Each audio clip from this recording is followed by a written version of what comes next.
And we're live. We're live, guys. There we go. A quick edit.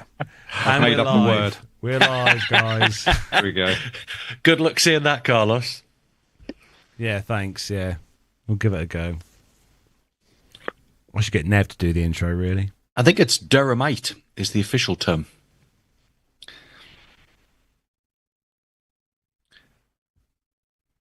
Is it? I was, because I did actually do a little bit of Googling to see if there might be a kind of... Yeah, you're right. It is Durhamite. A colloquial expression for people in the region. There's plenty of them, but you can't put them on air. Yeah. So one was a reference to coal miners, which was Brexit or something. Brexit? Never heard of it. It's weird because to the north you've got Geordies, to the east you've got Mackhams in Sunderland, to the sort of southeast Teesside area there's Smoggies. We're just Durhamites. Well, I'm an Urshamite. Oh, here we are. So if you're from Sunderland, you'd be a Mackham. Mackham, yeah. Hey, word of the clock, You Carl. could I'm be ready for it, Nev. You could be a pitmatic, Okay, yeah, I have heard of but that. only if you're from a coal mining community. Which I am. Well, there we go. Which I am.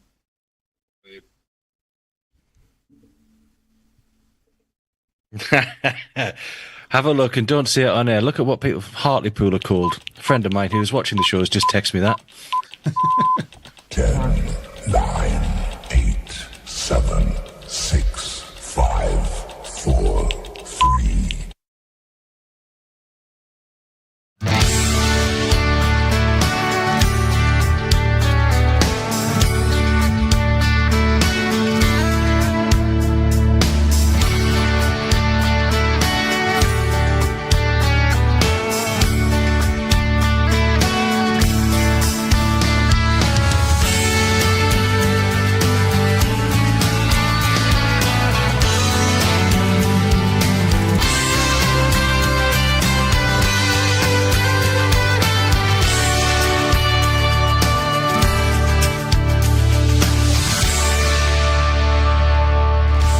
Well, hello and welcome to episode 586 of the Plain Talking UK podcast. I'm Carlos, and I want to just thank Nick for writing the intro first. Well, hello out there in podcast land. My name is Carlos, and in this episode, number 586 of the Plain Talking UK podcast, we have an NTSB update on the MD-11 crash, a Ryanair whoopsie, a hard landing in Orlando, plus the do's and don'ts of powerbanks on board aircraft. In the military news, we've got a story about a flying Dorito, hopefully Chilli Heatwave flavour, and 3D printing technology is being used on fighter jets. We'll have an update on the 600 show, which is coming up in May, and as always, the ever-popular Retro Airline Ad of the week. So join me this week, it's Aviation's coolest pensioner, the ever-eloquent Mr. Neville Bounds. Technical point there. I'm not actually a pensioner just yet for another 3 years, or 2.5 years. But I'm no longer working, so I suppose that covers it, doesn't it? Anyway, hope everybody is well. Good to see everybody in the chat room and my chums on the podcast here.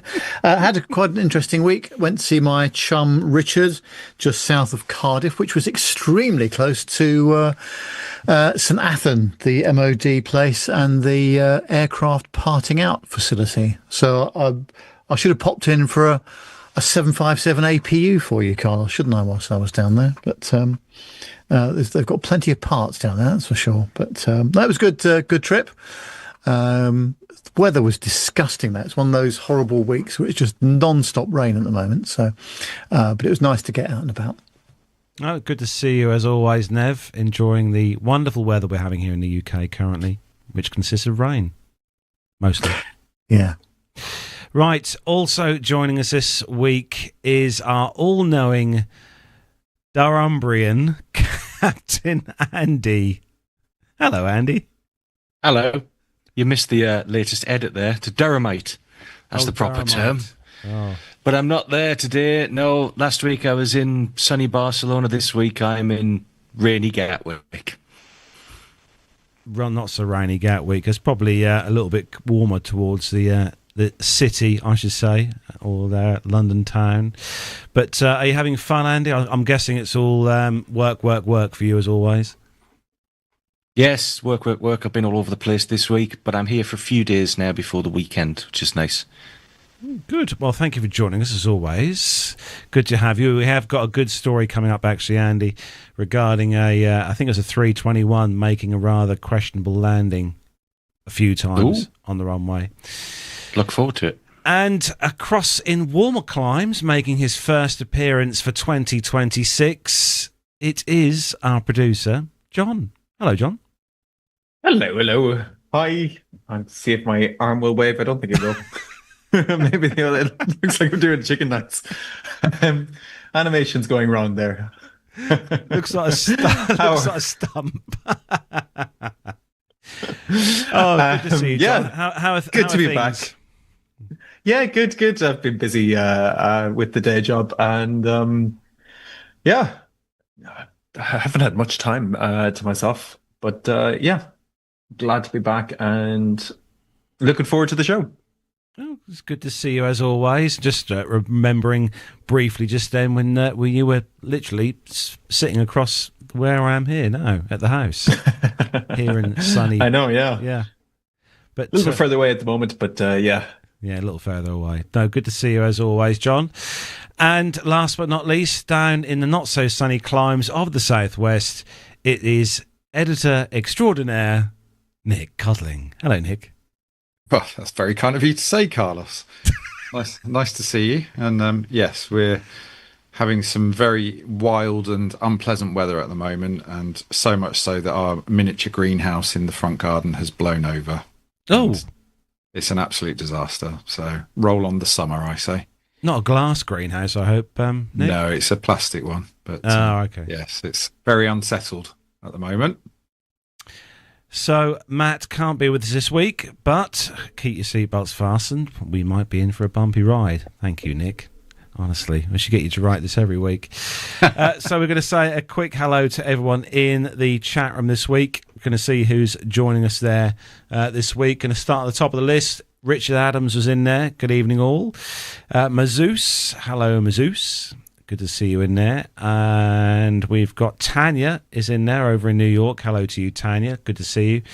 We've got UK Airfields. Hello, Mr. Flag. Hope you're well. And we've got Darren Smith, Evening Plane Lovers. Mash is in there. Hello to you. Good to see you in there. Bill. Hello, Bill. Great to see you in there this week, as always. Kevin Wallander. Hello to you. Welcome. And we've got Mark Priestley. Now, you might notice I'm not mentioning the numbers after the names here because that's just silly. Honestly, YouTube, what are you like?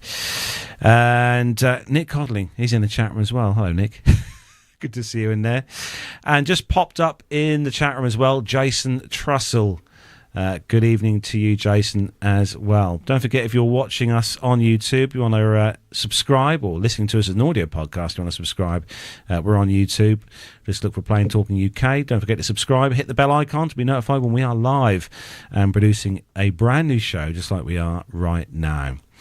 So we've got an interesting Retro Airline Ad of the week to show you this week, another one from the vaults. But Nev, do you want to introduce the first part of the show?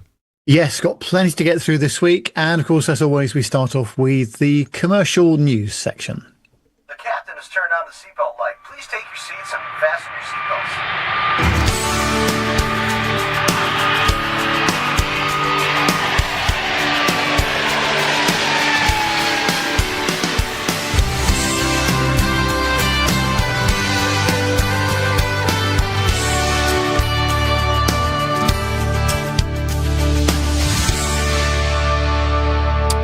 The first story this week comes to us from skynews.com, and the headline: Boeing knew part in deadly UPS plane crash had failed before, the report says.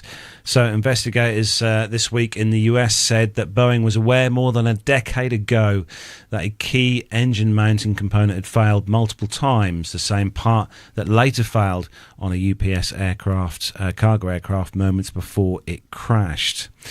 The aircraft, operated by UPS, lost its left engine just after takeoff from Louisville, Kentucky last November. The MD-11 aircraft climbed to only around 30 feet before crashing, killing all 3 on board and 12 people on the ground. According to the National Transportation Safety Board, Boeing had issued a service bulletin back in 2011 after similar failures were found on other aircraft. However, Boeing determined at the time that the issue did not pose a direct flight safety risk, meaning repairs were recommended but not mandatory. Because the bulletin was not an official airworthiness directive, the Federal Aviation Administration did not require operators to replace the older parts, even though redesigned safer versions were available. Investigators have since found cracks in some engine mount components that were not detected during routine maintenance. The last time the cracked parts were examined closely was in October 2021, and the accident aircraft wasn't due for another detailed inspection until it had done around 7,000 more takeoffs and landings. While the NTSB has not yet confirmed the exact cause of the engine separation, all MD-11 aircraft with several related DC-10s have all been grounded. The final accident report is still pending, but legal action has already begun, with the findings expected to feature heavily in court cases. So, questions then: should manufacturers legally be required to escalate known part failures to regulators? And if a safer redesign part exists, should airlines be banned from refitting older components at all? What do you reckon, guys? I've just popped the pictures up on the screen there. You might see those there of these particular components, which apparently failed. Thoughts, guys? Well, I'm not an engineer. If they did know that this part was failing many years ago, I do think they should have done something more stringent about it. But it's down to the FAA as well. They should have. They knew about this finding from Boeing. So if they were really seriously concerned, then it's down to them to issue the airworthiness directive. But yeah, it's just a tragic case. And I saw a further video on this recently, Blancalero, where it showed the engine 2 as well. If just the one engine had failed, detached and gone, and hadn't caused problems for engine number 2, they probably would have climbed away, and we wouldn't be seeing this as a tragic accident that it is. But because the second engine basically stalled due to the air going in being full of all sorts of hot gases and bits and pieces of some of the other engine, they didn't stand a chance, sadly. Yeah, they were doomed, I think, sort of like, well, from the minute they rotated, I think, was what he kind of said on the video. I mean, I did see that, yeah. But, yeah, as Darren was just saying in the chat room there, I mean, it is technically a McDonnell Douglas product, but with the Boeing name slapped on the front. Obviously, they brought McDonnell Douglas years ago, didn't they? Well, they merged together, so it's still their product. It is Boeing McDonnell Douglas just as one company now. Yeah, yeah. But yeah, the piece apparently that failed, I don't know whether you guys saw that in there. If I put that back on the screen, was a bearing that separated the on the screen now. Apparently, according to the report I read, the two outer side, the left-hand side and the right-hand side, they should be one complete bearing with the ball element sort of in between. You can That's see. it, yeah. And the only way you can tell if it's failed, looking at it, is when it splits, the sections migrate, so you can see them poking out of either side of the structure. So on a visual inspection, that's the only way you can see if it's actually failed, unless you dismantle the entire engine, which is engine mounting, which is a huge job. But they are bearings like that to allow the engine to flex, because I'm sure next time you go flying or fly as a passenger plane, look out the window, especially in turbulence, you'll see the engine flexing from side to side and up and down. It's these fittings that allow it to do that. Otherwise, if it's rigidly fixed, then you're going to get structural failures in the wing as well. Very true, Andy. Yeah. Well, obviously we'll have to wait for the complete report to come out on this, which I'm sure it will do. Probably not until the end of the year, I'd imagine, because they generally take a long while to release these reports properly, the full reports anyway. What sort of things are we expecting from the final report? Like we know that this bolt has failed, or this bearing has failed. Are we looking at just what we do from now on, or are we going to be looking at further down the cause of, or the chain of causality? I think it's going to be, they know what caused it. I think it's going to be going back now as to what is the root cause of this. Was it a design problem? If so, who knew about it? There'll be the full paper trail through its entire history, I think they'll be looking at, much like they did with the MAX problem when they went back through all the communication within Boeing to see what had actually happened here. I think they'll probably do the same. So this could be a very long investigation. We know the cause. It's clear what the cause is, the bearing failure and the detachment of the engine. But now it's why. Yeah.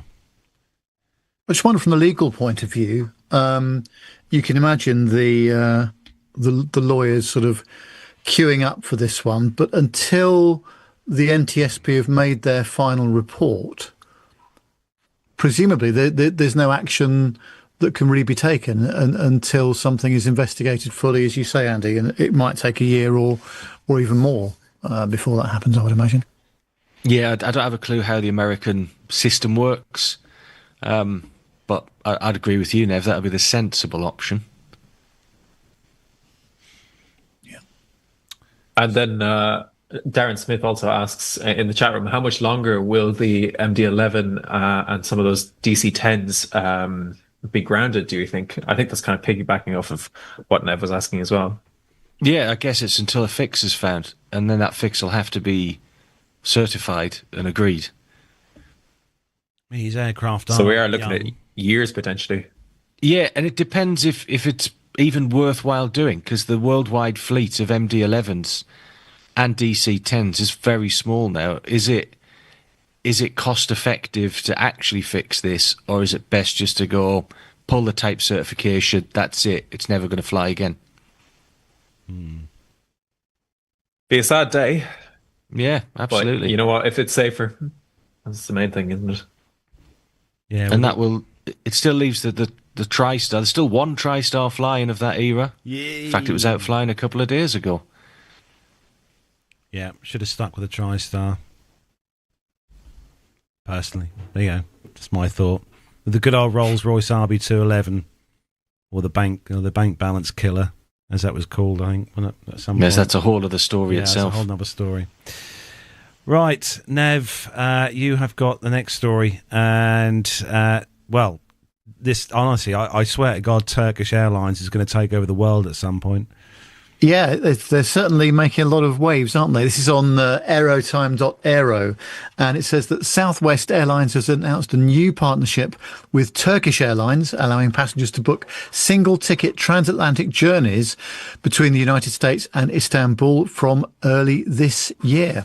Under the agreement, travellers will be able to connect from Southwest's extensive US domestic network onto Turkish Airlines long-haul flights via shared gateway airports in the US, without Southwest operating any long-haul aircraft itself. Tickets are expected to go on sale next year through Turkish Airlines, travel agents and online booking platforms. Turkish Airlines operates one of the world's largest international networks, flying to more than 350 destinations across 132 countries from its hub at Istanbul Airport. The airline currently serves 10 US airports, also flown by Southwest, opening up connections to Europe, Asia, the Middle East and Africa. Southwest says that the deal is part of its broader strategy to grow internationally through partnerships rather than launching intercontinental services. In 2025 alone, the airline has announced 6 overseas partnerships, including agreements with Condor, Iceland Air, Philippine Airlines, Eva Air and Han Air. Unlike traditional code-share arrangements, these partnerships are designed to let passengers book a single itinerary that includes Southwest flights alongside partner airlines with coordinated ticketing and connections, but without Southwest aircraft flying beyond North America. The move comes alongside wider changes at Southwest, including the introduction of assigned seating and extra legroom options from January of this year, which is a significant shift away from the airline's long-standing open seating single class model. Both airlines say that the partnership is expected to launch during the first part of this year and is subject to final operational approvals. Gosh, that's quite a thing, isn't it? Southwest to be partnering with major international airlines such as Turkish. Yeah, that's going to just open up the whole thing for both airlines, I think, isn't it? It's not a partnership I would have said, Southwest with Turkish Airlines, but yeah, amazing. Definitely not on my bingo cards for the year, but it's pretty impressive. Southwest seems to be moving in the direction of less and less of a low-cost carrier and less of a low fares carrier, even, and more towards, I don't know, somewhere in the middle of the market, kind of maybe edging into that 4th major airline in the US kind of slot. I think, Andy, you're looking like you agree. Yeah, absolutely. It's becoming more of a legacy carrier these days, Southwest. It has moved away from its proper low-cost routes.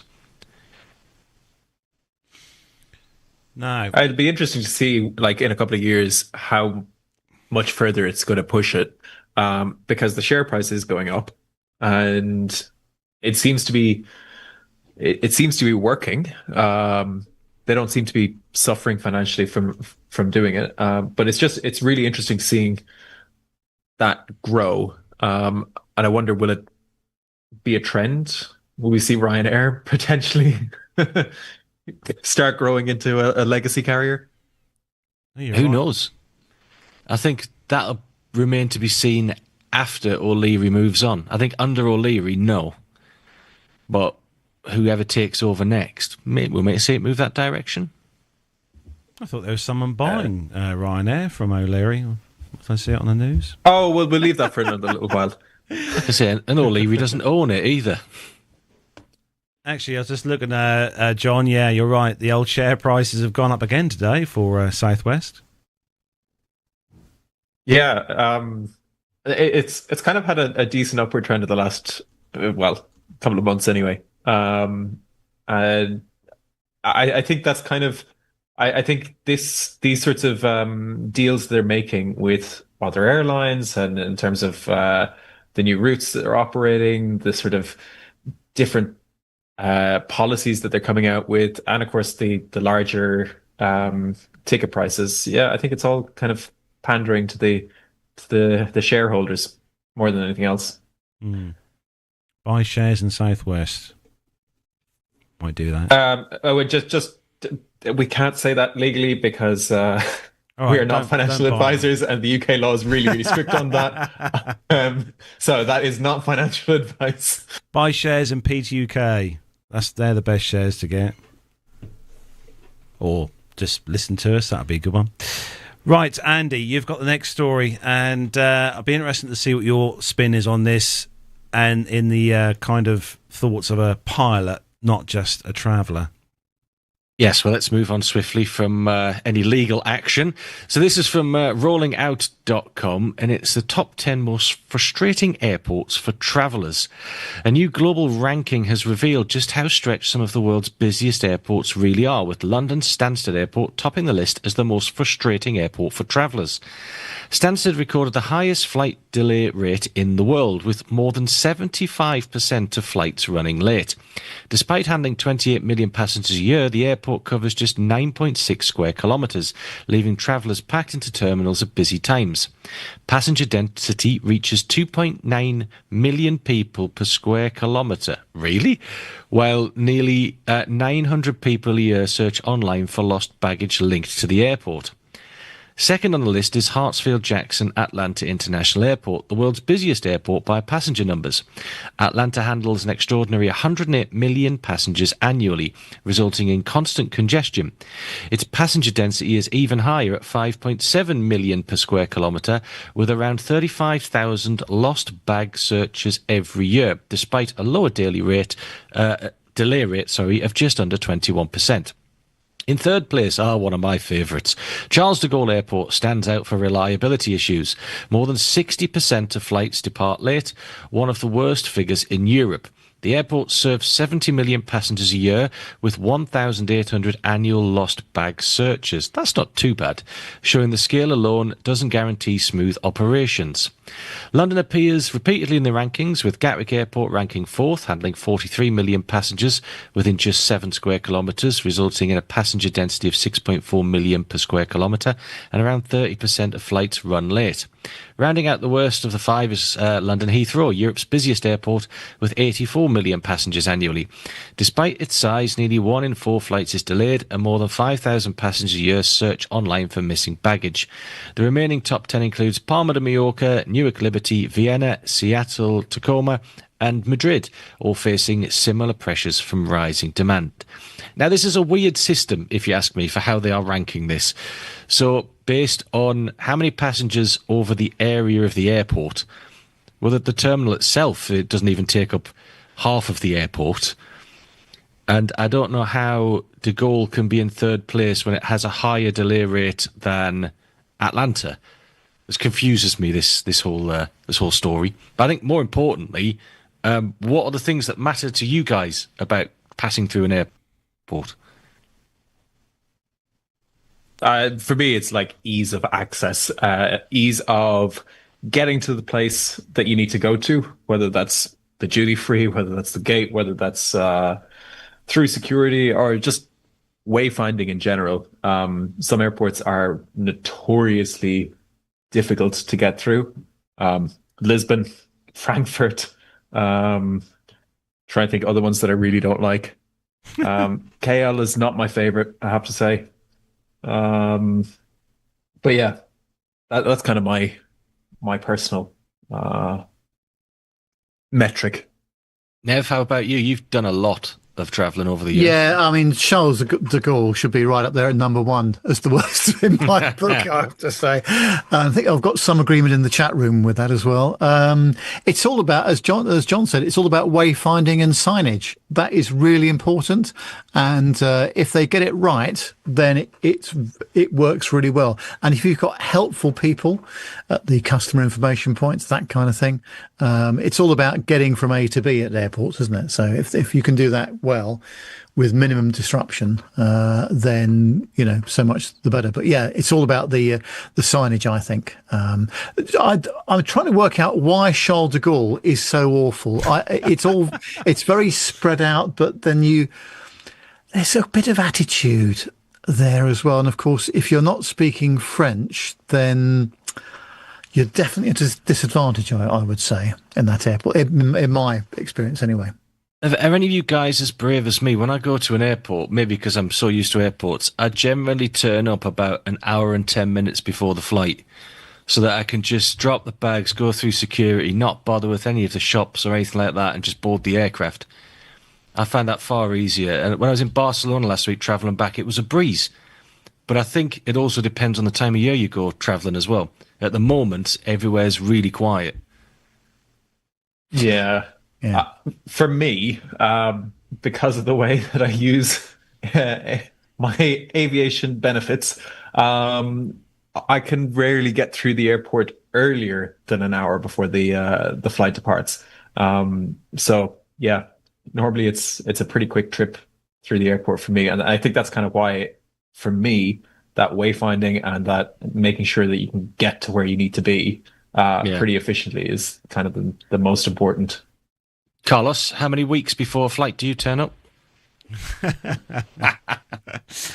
I always get there nice and early, but I have to say the one thing that always annoys me with airports, and it's not just the one or two, it's all the airports that I've flown through, especially one, Stansted, is the worst bit is the security. You know, once you've checked in or whatever, you put your hand in your case in, if you're checking in a case, is when you go through the security, especially at Stansted, it's one thing they just, honestly, is they just can't, whether it's just because I go there when it's busy. I mean, the Dublin flight, to be fair, is a busy time of the day, first thing in the morning. But, you know, Stansted has probably 7 or 8 lanes, I think, of security. And I've only ever seen 3 open every time I go. And the queues and queues and queues appear, which is why whenever I do book a Ryanair ticket now, they always book the one that has the speedy boarding included, not speedy board, the fast track security included as well, because that does actually work. Genuinely, every time I've used the fast track, I've literally just breezed through security at Stansted, especially within 5 minutes of walking through. Carlos, you're a sucker for capitalism there. I think that's exactly why there's only 3 open. As things change, and of course, I mean, this happened to me at Schiphol Airport in Amsterdam. I think it was about 18 months ago, something like that. Just as we're changing from taking our electronics out of the bags to leaving them in, as they're introducing the new scanners, but of course they haven't got all the new scanners in place everywhere yet. I had taken my MacBook Pro out when I should have left it in, and instead of the person at the security informing me that I'd made an error, they were extremely rude and shouty at me. And of course, you can't go there, can you? You can't have a stand-up row with the security staff, because that can lead to a lot of difficulty. And I think, and I was a seasoned traveller, and I thought I knew what I was doing. But of course, as they introduce new technology across the airports, it's not always the case. You get consistency from one airport to the next. It can be challenging at times. But there's a good list there of some of the airports that are difficult. That's for sure. How about you? Before we move on, Nick, with airports, anything frustrates you? Well, my biggest error I made was this is going back some years, but I was flying. I'd been out in the States on a work trip, and I was flying back from Chicago O'Hare. And I don't know if it's any different now, but at the time there wasn't anywhere to get food or drinks once you'd gone through security. And I didn't realise that. And I'd arrived at the airport quite a few hours early for my flight, and ended up kicking around by the gate with only some kind of small vendors selling kind of chocolate bars and, you know, peanuts and crisps and stuff. So, yeah, that was a bit of an error on my part there. So very definitely part of my airport routine is to go and get a pint. I think a lot of people would agree with you there. Should we go through some of the ones in the chat room? Let's see. David Bone says Amsterdam used to be on the world leaderboard in terms of lost bags. Frankfurt, because there's no system to the terminals and a long walkways. Actually, it's pretty bad on the inside too. That's from Darren Smith and Dirk S. Let's see, who else? Dirk S says Milan Malpensa because it's just ugly. I'll agree with that. Yep. Valencia because it's too small and always cramped. Yeah, I agree with that. So David Bond says, I think the infrastructure is becoming more of an issue in terms of ground transportation to and from the airport as opposed to the airport experience itself. And I think there's a few people who agree with that. Where else am I seeing? Paphos in Cyprus, way too small, no seats, no toilets, etc. Yep. Yeah, quite a few people, if you ask people what they find annoying about London Stands, it's not just the security, it's the lack of seating when you get through into the departure area. I think you probably noticed that as well, John, because you've flown through Stansted quite a few times when you go through. Yeah, security now. Stansted is an interesting one. I mean, it's got kind of a central terminal with a whole lot of seating right next to all of the food and beverage outlets, next to all of the duty-free shops. And then in order to get actually to a gate, the gates aren't put up more than, I think, 30 or 40 minutes before the flight. And you have to either take a train or walk something like, is it a kilometer and a half, 2 kilometers to get to some of the gates. And even after that, sometimes you're going out in a bus to God knows where, ending up in Cambridgeshire. But yeah, there's definitely not enough seating around the actual gates themselves. And it is a busy airport. Of course, it's the Ryanair big hub, but also EasyJet are in and out of there, Jet2, some of the mainline carriers as well. And it's so busy from sort of the 5 o'clock in the morning all the way through until sort of 9 o'clock at night, which is the last kind of departure. Yeah, it's pretty bad. Hopefully it'll improve, because they are making a few changes at Stansted. I noticed when I was there a few months ago. Right, sticking with you, John. You might have some good input on this one about spilling coffee. Yeah, okay, so we've got bbc.co.uk and a £4,000 payout after Ryanair spill coffee. All right, a passenger injured by a hot drink on board a Ryanair flight has received about $4,350 out of court settlement after suffering burns when coffee spilled into her lap. Denise Elliott, a 63-year-old nurse from Hampshire, was travelling from Bournemouth Airport to Mallorca when the incident occurred. She says cabin crew had warned passengers on the aircraft that the aircraft had run out of protective cup lids shortly before the injury. Miss Elliott said she placed the cup on her tray table and does not believe she knocked it herself, as the hot coffee spilled directly onto her lap. She says cabin crew had, drawing on her knowledge as a nurse, Elliot wanted to treat her injuries with a wet cloth or ice pack, but felt that the cabin crew showed a lack of engagement and experience.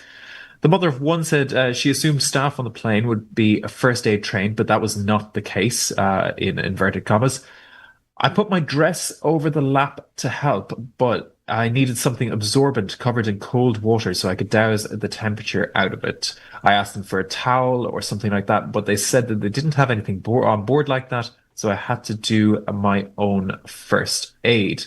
Lawyers acting for Miss Elliott said that Ryanair denied liability but agreed to the settlement before the case ever reached court. Miss Elliott was satisfied by the outcome, adding that the claim was never about the money, but accountability and safety. Ryanair have been contacted for comment. And I think she was saying that also a burn gel was eventually produced, but she was not permitted to keep it for further treatment, citing that they needed to keep it in the first aid kit for future flights. Wow. I mean, I think it's gotten to the point where if you don't have lids for these things, you just shouldn't be serving it.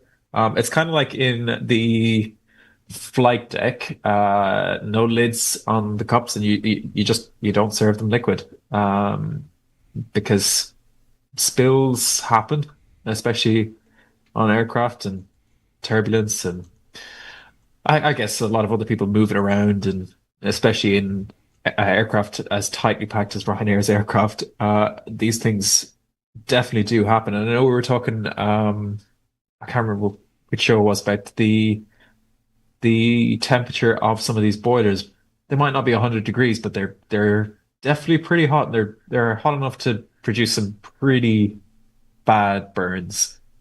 All cabin crew, including Ryanair's crew, are first aid trained, and they will have, they should have the appropriate response for burns. That's a pretty pretty common one. As for not having a towel, I probably they probably don't have a towel on Ryanair. Ryanair doesn't have anything extra that it absolutely doesn't need, but they do have burn gel, and they do have stuff in the first aid kit that they can use to help with the first aid training. Yeah, I don't think it's excusable. You think the burn gel would be in like a sachet, John, rather than having a tube or something that you'd have to reseal and use again. You'd think that there'd be a kind of a sachet kind of form that you could just give out as a burn gel in a... Yeah, I'm not sure. Any burn gel that I've ever encountered has been in a sachet type, or has been including some sort of gauze or something to drape over the burn while you use it. So I don't know if they have some sort of bottle of burn gel, or if they are keeping it for if they are in sachets, but they're just keeping more sachets for the further flights. I'm not entirely sure. Andy, do you know if burn gel in the first aid kit would be an MEL item? I don't think it would be. Yeah, I can't talk amongst imagine yourselves, that it would and be I'll either. check.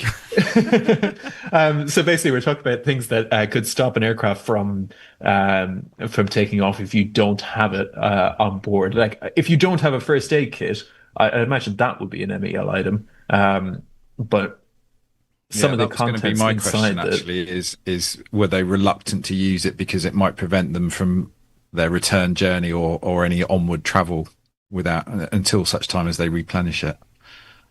Potentially. I mean, I think not having lids, it might have been a sensible decision if they wanted to keep serving hot drinks.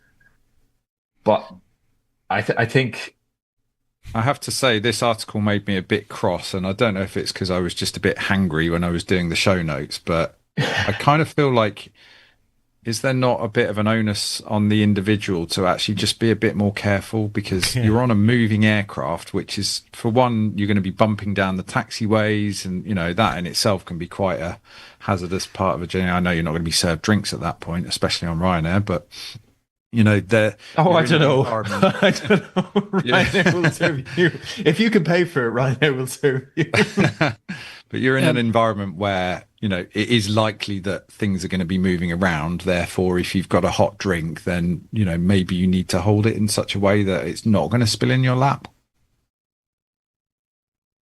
Yeah. There's a couple of excellent comments in the chat room, guys. I don't know if you've seen them. David Bone says the burn gel on Ryanair will only be provided if booked online in advance. Dirk comes out with another classic Dirk comment here in the chat room. Says, hold the burnt body part out of the door. I mean, that's going to cool down. I've just had a look, and I think there needs to be a certain amount of first aid kits per number of passengers, because we can fly around with only one. 2 installed normally, 1's required. And one can also have stuff missing as well for a couple of days. So, yeah, I mean, anytime I've flown, that's been the case as well. That you have to have per passenger count, you need to have a certain amount of first aid kits, and one of those can be pretty much depleted, and you can still dispatch the aircraft. But I'm not entirely sure of Ryanair's exact policies on that. Yeah, I think it could have been better handled by the crew, for sure. Personally, I don't think the crew should have been selling the hot drinks without lids. But equally, if they have made an announcement and warned passengers, yeah, I'm not entirely sure. Because plenty of airlines do serve hot drinks without lids. Plenty of international airlines will serve tea and coffee into paper cups without lids. So I mean, it can be done, but if the policy is put on a lid, or don't sell it, then I think Presumably, if you sit at Nev's end of the aircraft, you might be served a hot drink in a china cup. Yes, I haven't flown for such a long time. I've forgotten what it's like. Yeah. No, I mean, it's a difficult one, isn't it? And I think, I mean, as you say, John, I think, yes, of course, all the cabin crew are trained in first aid. That's fundamental. Who you're getting on the day, though, is another matter. So it's a question of whether they're going to engage properly. Like anything, I guess. So, yeah. There we are.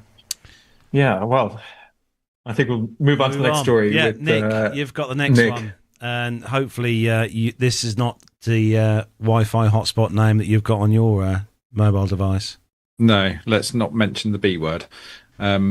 So, yes, this is from aviationsourcenews.com, and as part of our drive to make all of our stories about Turkish Airlines here at the Turkish Airlines podcast, we have passenger Wi-Fi hotspot name triggers Turkish Airlines bomb scare. A Turkish Airlines flight from Istanbul to Barcelona was forced into an emergency procedure after a passenger's personal Wi-Fi hotspot name was interpreted as a bomb threat. On January the 15th, flight TK 1853 was approaching Spain when the crew became aware of a passenger-created wireless network whose name contained the wording similar to, "I have a bomb, everyone will die." In line with aviation security rules and zero-tolerance policies, the crew treated the message as a potential threat and escalated the situation immediately. As a result, the aircraft was escorted by fighter jets during the final stages of the flight. NATO mobilized quick reaction alert assets to accompany the flight. French fighter jets intercepted the aircraft initially, with handover to Spanish Eurofighter Typhoons for escort as the plane approached Barcelona El Prat Airport. The aircraft landed safely and was directed to a remote stand where the Spanish authorities, including police, bomb disposal teams and sniffer dogs, carried out a full search of the aircraft, passengers and baggage. No explosives or hazardous materials were found, and the incident was later confirmed as a false alarm. Turkish Airlines confirmed the scare was caused solely by the hotspot name. The passenger responsible was identified and taken into custody for questioning, with possible charges still under review. The passengers and crew disembarked safely, although the incident caused temporary delays and disruption at the aircraft. Okay, so in the show notes here, the question is, should stupidity, not intent, still be punishable when it disrupts airspace? Perhaps we've got to have a whole new part of the safety briefing, please keep your seatbelts fastened, blah, blah, blah. And please do not put a ridiculous SSID on your mobile hotspot. I mean... Well, and I think the key here is, as mentioned in the article, is the zero tolerance policy. And I have to say, I'm in agreement with that. Yep, I agree. Yes. Yep. Yeah. What's your Wi-Fi hotspot name, Nev? A very convoluted one. I'm not going to tell you what it is, but it begins with Sky, because that's the router, and then there's quite a complicated name after that. I have actually done some sniffing around to see what other people's SSID names are, and there's some unusual ones around here. That's for sure. Yeah. It's not a good idea, is it? I mean, also, this will definitely be coming into the area of potentially threatening the safety of an aircraft. That's a big catch-all, isn't it, really? So, yeah. Apparently, Darren Smith's password is "that coffee is hot." Dirk is saying that his one is FBI surveillance van 16. And Richard Adams is Sky God 1A. Oh dear. This will be opening a whole new part of the show now. Right, so who's up next? Let me just I'm trying to do 1,000 things at once here. I think you are, Carlos, isn't it? Yeah, this is a story that broke earlier in the week and come from the BBC. investigation after Air India jet engine sucks in a cargo container at Delhi airport. India's aviation regulator has launched an investigation after an Air India aircraft suffered engine damage when it ingested a cargo container while taxiing at Delhi airport. After landing safely, the aircraft was taxiing to its parking stand with around 240 passengers on board when a cargo container laying on the taxiway was sucked into the aircraft's right-hand engine. No injuries were reported, but the engine sustained damage. Yeah, it definitely did. And the aircraft has been grounded for repairs. India's Civil Aviation Authority, the Directorate General of Civil Aviation, said visibility was marginal due to dense fog at the time. Investigators confirmed the container had fallen from a ground handling car after a wheel detached, and although the vehicle operator moved away, the loose container was left behind on the taxiway. Photos released by the regulators show the damage to the engine's fan blades and casing, along with metal debris on the taxiway. The DGCA said a detailed investigation is underway, with debris cleared and the aircraft towed to a remote stand. And the incident adds to growing scrutiny, of ground safety at India's busy airports. Air India has warned of possible disruptions to some A350 routes, though it's not confirmed which services may be affected. So for those of you watching in the world of YouTube, you'll see the pictures on the screen there of the damage to that engine. And I think it's safe to say, I think one of the pictures had, there we go, with the fan blades on. That's probably going to be an engine off job, Andy? Yep, that'll be an engine change with more than likely be the quickest way to do it. But these things happen, unfortunately. I hope that container had literally just fallen off when the aircraft appeared. And taxiing in thick fog can be very tricky. I've been in places before that I know very well, and I've been taxiing around, and it's very easy to get lost, to get disorientated. So it doesn't say anything about they taxied down the wrong way, but that's possible as well. But yeah, these things happen, unfortunately, and that's what insurance is for. Yeah. Would it be uncharitable of me to suggest that vehicles operating on taxiways should have more robust inspection procedures in order to make sure that they are in a kind of roadworthy condition and they're not going to have a wheel fall off? That's a good point. It's a very good point, Nick. Yeah, sometimes when you look out your window and you see these ground, baggage carts and that, they do look slightly well used. We look at any of the vehicles that some of the ground staff use. You quite often see a 1997 Mark III Fiesta bobbing around the place still, because once they're on the airfield, they never leave, really. I'm not entirely sure if this is correct, but do airport vehicles that don't leave the airport vicinity need to have done MOTs or the equivalent of in any country?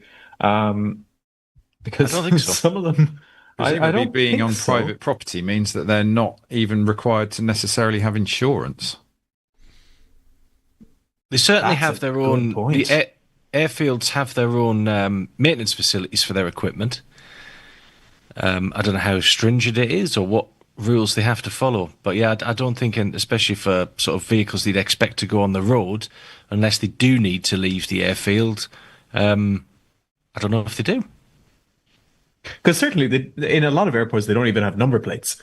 They have like an identifying plate or a number painted on the bonnet or on the side of the door, but they don't always have number plates. If you're an airport ground operations manager, get in touch. That's something I'd kind of be interested to learn. For sure. It's a great question. Yeah. Nev, we're going to talk about a subject I think we talk about pretty much every month on the show, but some certain rules have definitely been put in place. Lithium-ion batteries and thermal runaway. This is on aerospace-global-news.com, and it says that portable power banks have become one of the most regulated items in your carry-on, and in 2026, the rules are getting stricter again. Airlines across Europe, Asia, and the Middle East are tightening restrictions on how many power banks you can bring, where you can store them, and whether you're allowed to use them at all during the flight. In most cases in 2026, you must carry a power bank in your hand luggage, but you may not use it during the flight. You must keep it under the seat and are limited to 1 or 2 devices under 100 watt hours. However, the specifics of these rules can vary from airline to airline. Lithium-ion batteries are already tightly regulated in aviation, but power banks sit in a grey zone. They're not installed aircraft equipment, and they're often cheap, unbranded, or poorly labelled.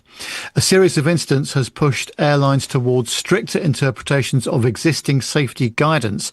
Most notably, investigators believe a faulty personal power bank may have triggered a serious cabin fire on an Air Busan Airbus A321. The severity of this fire made airlines and regulators question whether these devices should be permitted on flights.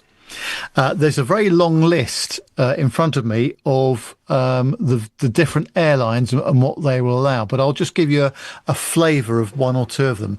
So if you look at the Lufthansa group, so that includes Swiss, Austrian, Brussels, Eurowings and ITA Airways. So their rules effectively from last week, 2026, they are allowing maximum 2 power banks per passenger, and they must be carry-on. You cannot, they're not allowed to be used or charged on board, and they must be stored in the seat pocket or on your person, not carry on under the seat and not overhead. Emirates has got slightly different rules. Their policy published in August of last year, they will only allow 1 power bank under 100 watt hours, and the capacity marking is required on the unit. A couple of others that come to mind. Thai Airways, their policy going back to 15th of March last year. It's carry-on only, standard lithium battery, and also there is an announcement which focuses on the use of it. Cathay Pacific, they've got stricter rules as of 7th of April last year. Carry-on only, and power banks cannot be in your checked baggage. Also, you're not allowed to charge devices using power banks, and you're not allowed to charge power banks via in-seat power. And there's a Cathay explainer about that as well. And finally, Southwest Airlines, it's carry-on only as a spare lithium battery or charger, and it's only allowed if visible whilst in use and not inside bags, so must not be used to charge devices in overhead bins. So there's a whole plethora of stuff there, and as the article says, each airline will have its own rules and regulations. I think the problem is that with standard fit equipment on aircraft, the amount of certification everything has to go through, whether it's the cockpit voice recorder, whether it's the USB charging facility, whether it's the coffee machine. I mean, aircraft specification stuff is highly regulated. And now we've got people bringing $40 power banks onto aircraft that could be unbranded, and who knows what level of safety they may or may not offer. So I can see that that's a real problem, and it's not surprising that they've had to bring in these rules. But as usual, and in these situations, everybody's on the back foot. They're behind of where the technology really is. So it's a real problem, I think. Dirk asked in the... Sorry, go ahead. Oh, go on. No, go on, Nick. No, I was going to say it's maybe not necessarily the $40 power banks. It's the $5 and $10 power banks where the issue might be occurring. Yeah, Temu is contributing a lot to this. I mean, probably even Amazon is a wash with stuff that's, it's very difficult to regulate stuff that's manufactured in factories in different parts of the world. And some of the stuff is not very safe, unfortunately. Yeah, Dirk says it's correct that they regulate power banks, but why can they please add power outlets to the seat then? Condor didn't even put them in on their brand new Neos. Pathetic. I mean, again, we're going back to like how tightly regulated it is to put anything into an aircraft, whether it be, we were saying it earlier, but whether it be a cockpit voice recorder or the ashtray on a door or an electrical outlet. And it's not just about power banks. Anything that you charge that has a battery in it is kind of the same thing. So even if you're charging a phone, you're still putting on extra risk, maybe even more risk if you're actively charging something. I know we get these bulletins internally at work with the amount of various different safety reports that have been issued on various different things, and I have to say, lithium batteries, it's a scary number of times these things either go on fire or get damaged in a way that's induced smoke or overheating, and to be fair, airlines have a pretty robust way of dealing with them. They've got plenty of procedures that help that out, but yeah, it's an issue, and not just with power banks, with pretty much anything that has lithium ion. Darren Smith's got a good comment in the chat room there, Nev. I think you should take. Yes, he says, will they ban iOS 26 as this update overheats phones? Mine certainly gets very warm in the in-car charger that I've got, I must say, compared to the previous OS. But yeah, it's a real problem, isn't it? It's very difficult for the airlines to regulate this, but they've obviously put it in their terms and conditions. But should something go wrong, then, as we all know, it's a hell of a job to put these fires out, isn't it? It's gotten to the point at my airline where the crew are not allowed to bring power banks with them. Just period. It's a complete blanket ban because they're not always next to their bags, and that's kind of the difference with a lot of these, is that they either have to be visible, like the Turkish policy, or you're not allowed to charge them, or they have to be outside of the lockers or outside of bags, or they must be in the seat pocket. You need to be next to them to make sure that when something starts that you can get it. Because, Andy, I think you agree, fire on an aircraft is possibly the scariest thing. The worst thing next to smoke that you don't know the source of. Yeah. I wonder whether there's obviously, John, you'd know about this, and Andy as well, that, I mean, when you have these incidents happen with these batteries, you've got like a bag, is it a kind of bag or something you've got on board the aircraft you can put these things into? Depends. But I wonder whether there'll be a time where there'll be a bag you can buy as a consumer, which before you fly you can put it inside this bag and just know it'll be relatively safe. Yeah, but you still need to know if it's caught fire or not. Yeah, because you could be buying this bag from the same place that you bought this power brick from, and it might be absolutely worthless and useless. What are you trying to say, Andy? That I buy everything from the... No, I'm just saying anybody, any consumer out there.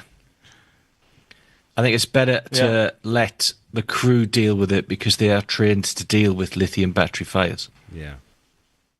I don't know about the flight tech side of things, but cabin crew for sure go through lithium ion as a scenario in, I'd say, 95% of our recurrent cycles of training.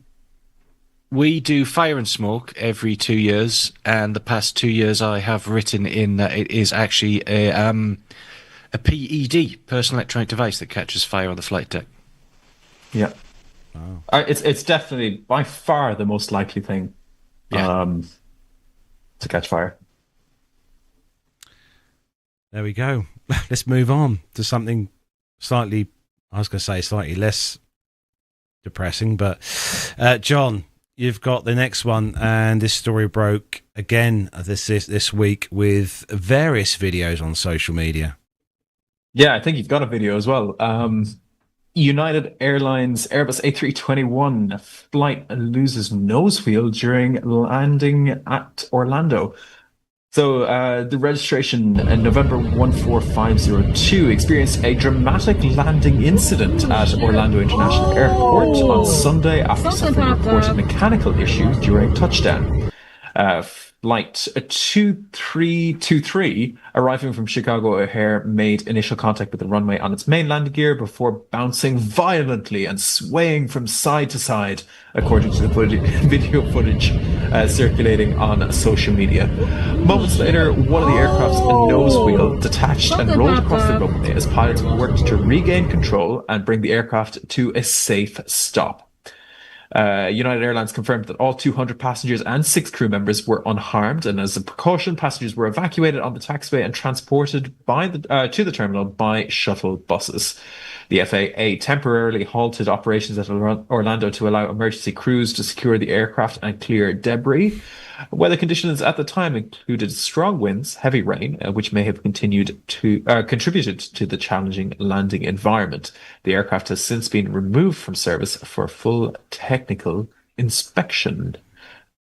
Was this the... I saw something about United Airlines about one of the flight deck talking to their union rep as the first call. I don't know if that was an overrun or was it this one.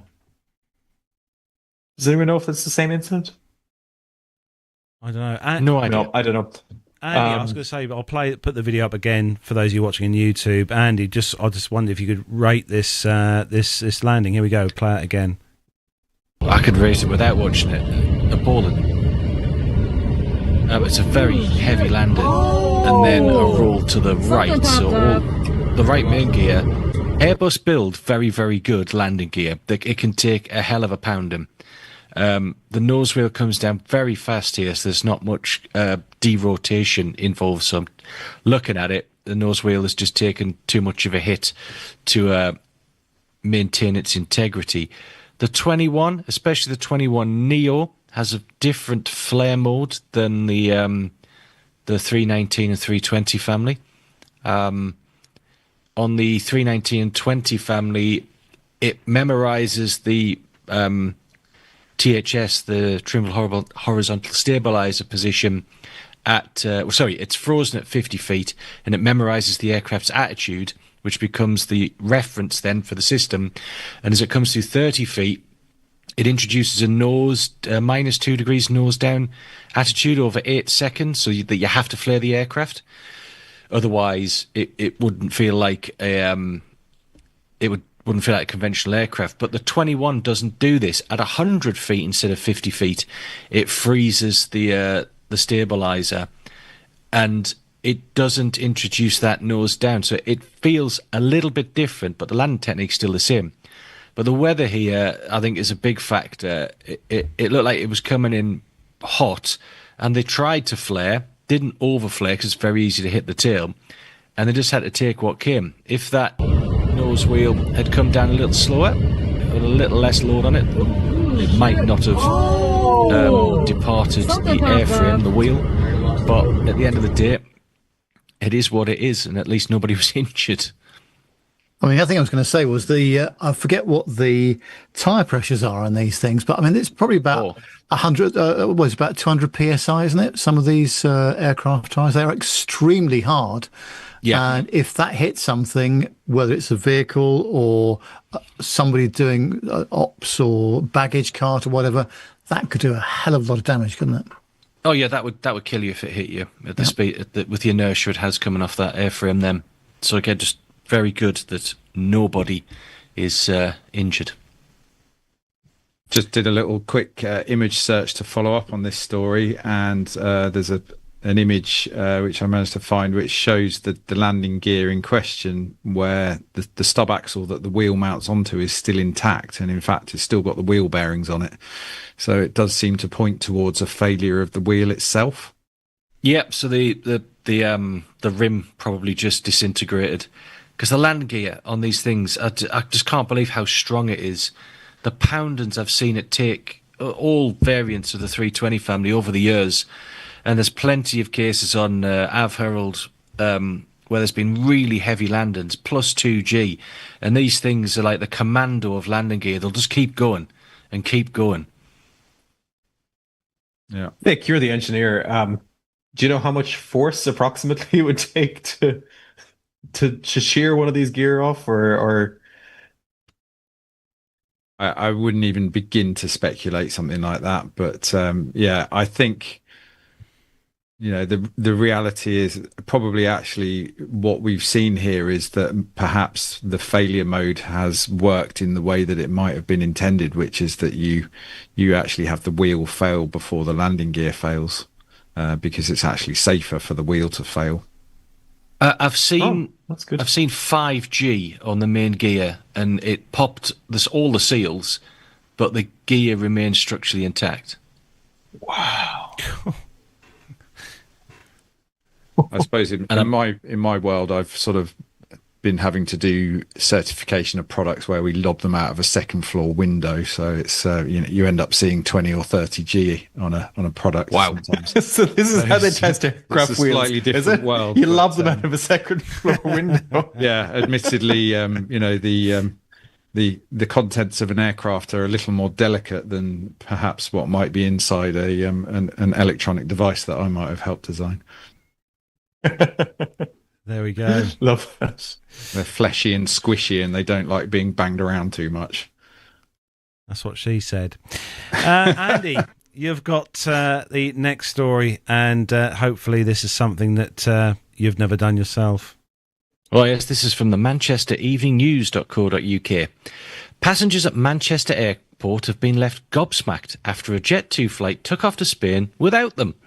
The flight to Alicante departed without dozens of passengers this morning, Monday the 19th of January, who were left waiting in a stairwell to board the plane. The holidaymakers had shown their passports to the airline staff and had their boarding passes scanned, but were left stranded in the stairwell for up to 40 minutes without any idea of what was going on. They were under the impression that they were waiting for a member of staff to open the doors to let them onto the stairs up to the aircraft or onto a bus to take them. The plane then took off without them. The passengers, who were a group of at least 35, have now reportedly been told there was an error on the stairwell directions. The airline has issued an apology to the customers and said they're investigating the incident as a matter of urgency. Matt from Denton, who was one of the passengers due to travel on LS 879 to Alicante, scheduled for 7 a.m. He said he was gobsmacked over what had happened and claimed Jet2 staff had told him that it had never happened before. Matt told the Manchester Evening News how he and his son had arrived at the airport on time, made their way through security, then headed to the gate with time to spare when the flight was called. After passengers on the first half of the plane were called through boarding, the number range for Matt's seat was called.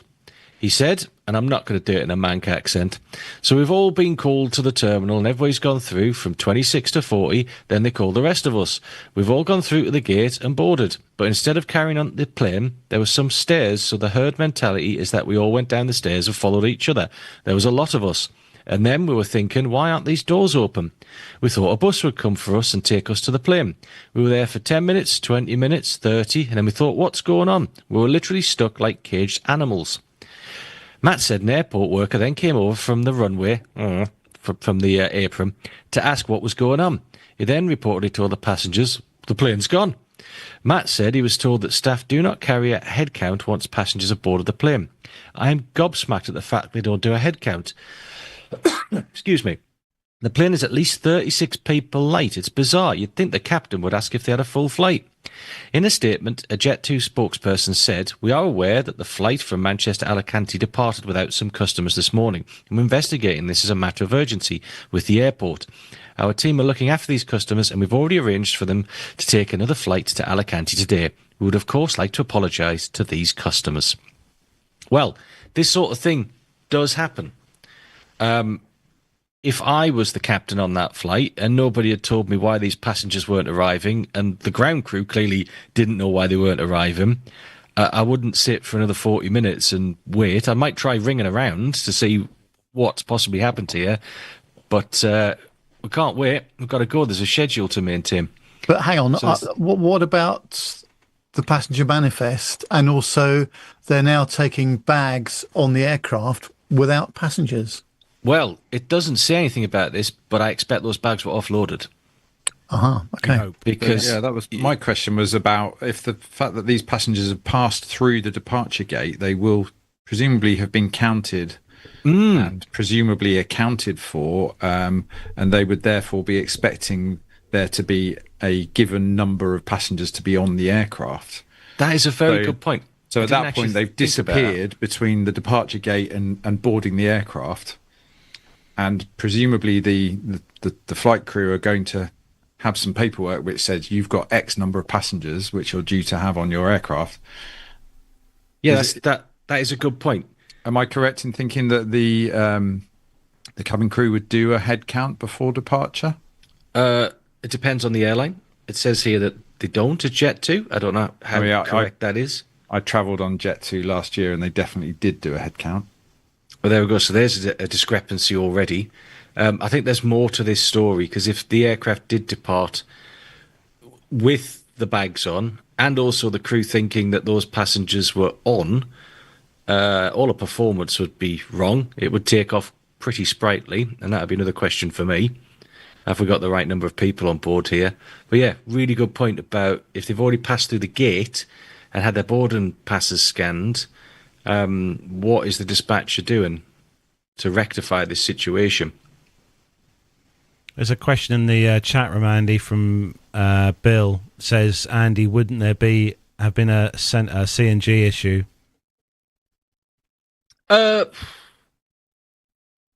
Possibly. Depends where on the aircraft these people were sat. I'm guessing, looking at it, they took the back rows first. The back's far more sensitive than the front of the aircraft.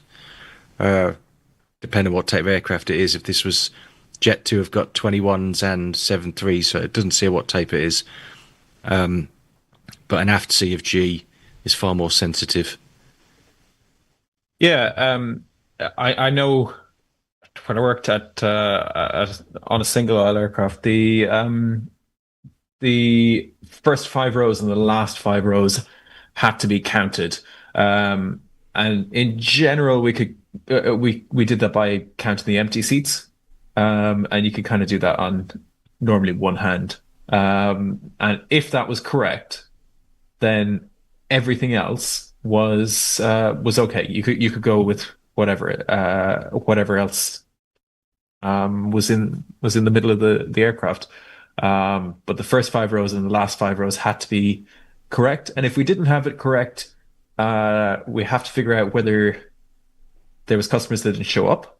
And if there was, we'd have to move somebody from the sort of row 6 to whatever it was, 20 something, to one of those either front or back seats.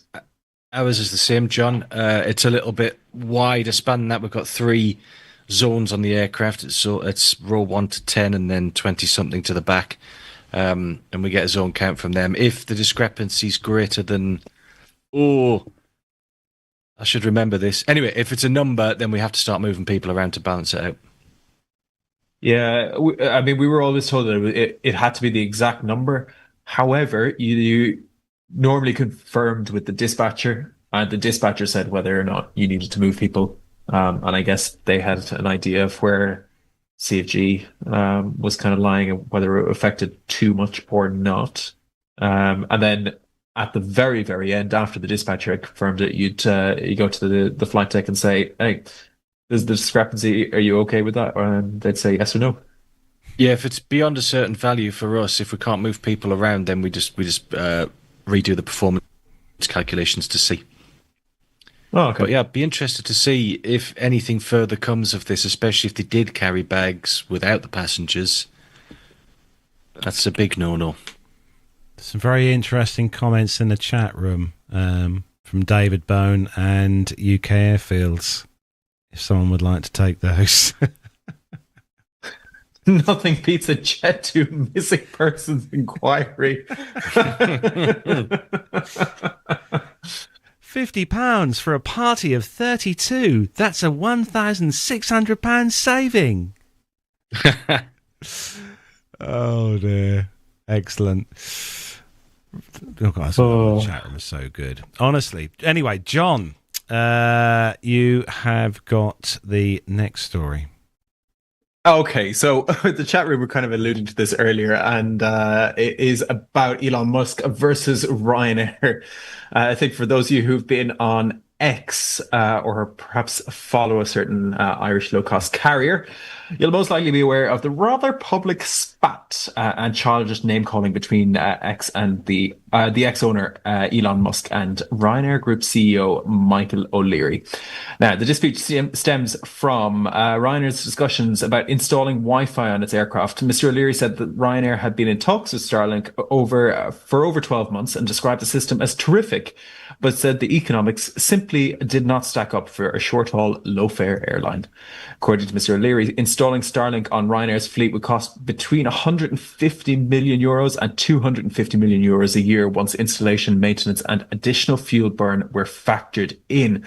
Of that, the external aerials will increase fuel consumption by 1% to 2%, adding up to 100 to 200 million euros annually to Ryanair's fuel bill, which already stands at about 5.5 billion euros a year.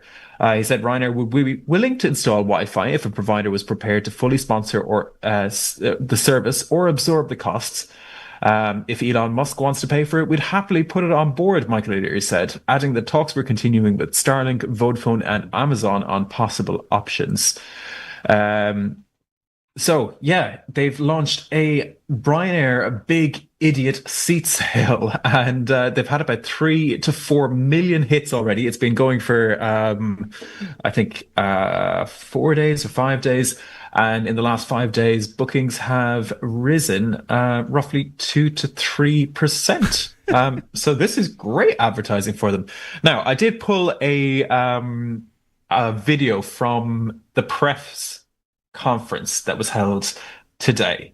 This press conference wasn't particularly to address this spat, although that's where a lot of the attention went. And I've watched the conference. It's quite good, actually. There's some quite good quotes in there. But chief among them was the fact that this conference was particularly criticising the Irish Taoiseach, Micheál Martin, calling him Micheál Do Nothing Martin. So, I mean, everyone's calling everybody names here. But yeah, Carlos, if you can play the video, I quite like this soundbite. We do want to thank him. We've had, I think, 3 or 4 million hits on this seat sale. Our IT team launched yesterday, which is the big idiot seat sale. There's 100,000 seats available for sale at just $16.99, which just goes to show that Europe leads the world in low airfares. There's no airfares like this in North America. And we're later on this morning going round to the ex-offices in Cumberland House to present or to give Elon Musk a free ticket. He doesn't even have to pay the $16.99, a free Ryanair ticket, to thank him for the wonderful boost in publicity, which has seen our bookings rise significantly. They're up about 2 or 3% in the last 5 days, which, given our volumes, is a very significant boost. So thank you to Mr. Musk. I take no insult at all as being called an idiot or a twat. As anybody with teenage children would know, you're frequently called an idiot and a twat at home. I don't need to go outside to be insulted. But he's wrong on the fuel drag. We noticed he was holding a poll about should he launch a bid for Ryanair. We're a publicly owned company. He's free to do so at any time, but non-European citizens cannot own a majority of European airlines. But if he wants to invest in Ryanair, we would think it's a very good investment, certainly a significantly better investment than the financial returns he's earning on at X. And we want to thank him sincerely for the additional publicity. And Go. just to give credit where credit is due, that's from the Irish Independent Facebook site. Yeah.